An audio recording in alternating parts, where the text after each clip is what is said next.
Pendidikan Kesehatan Tahun 4. Apa itu akil balik? Objektif pembelajaran akan dicapai melalui gabungan dua standard utama. Standard kandungan yang dipilih iaitu 1.1. Kemahiran membuat keputusan dalam konteks kesihatan diri dan reproduktif, mengamalkan cara menguruskan diri, akil balik. Manakala standard pembelajaran pula iaitu 1.1 menyatakan maksud akil balik dan 1.1.2 membincangkan perubahan fizikal lelaki serta perempuan apabila akil balik. Baiklah, yang pertama, kita perlu mengenali apakah akil balik. Akil balik merupakan peringkat kematangan anggota seksual dan sistem reproduktif seseorang.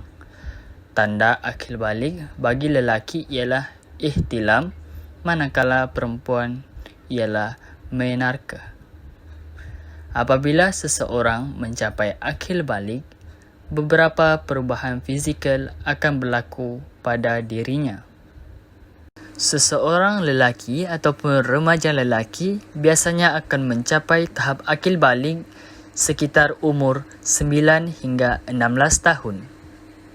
Baiklah, yang pertama, kita akan lihat akil balik lelaki yang dikenali sebagai ihtilam.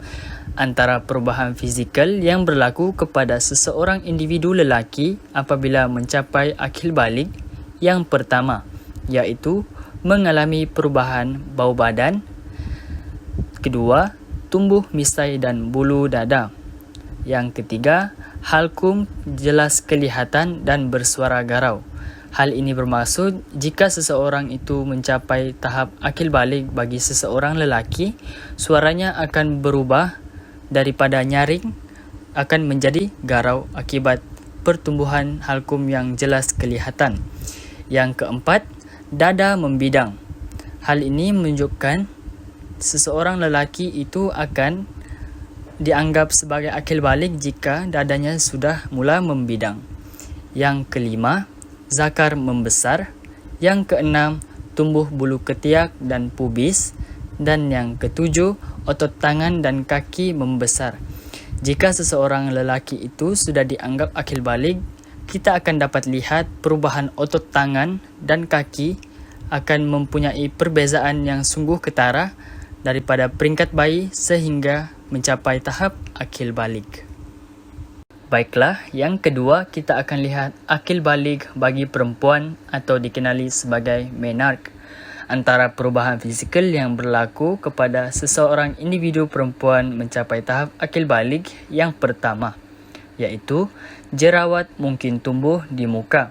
Kita akan dapat mengenali seseorang individu wanita ataupun perempuan yang sudah mencapai tahap akil balik jika mukanya mudah ditumbuhi jerawat. Yang kedua, mengalami perubahan bau badan.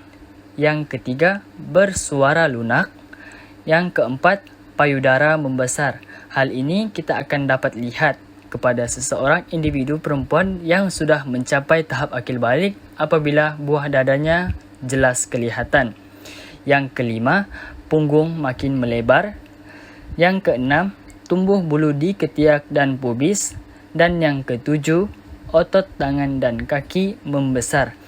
Akil balik bagi seseorang perempuan akan dapat dilihat dengan jelas apabila punggungnya makin melebar, tumbuh bulu ketiak dan pubis, dan otot-otot di bahagian badannya mula membesar. Biasanya, bagi seseorang perempuan mencapai tahap akil balik adalah sekitar umur 9 hingga 16 tahun.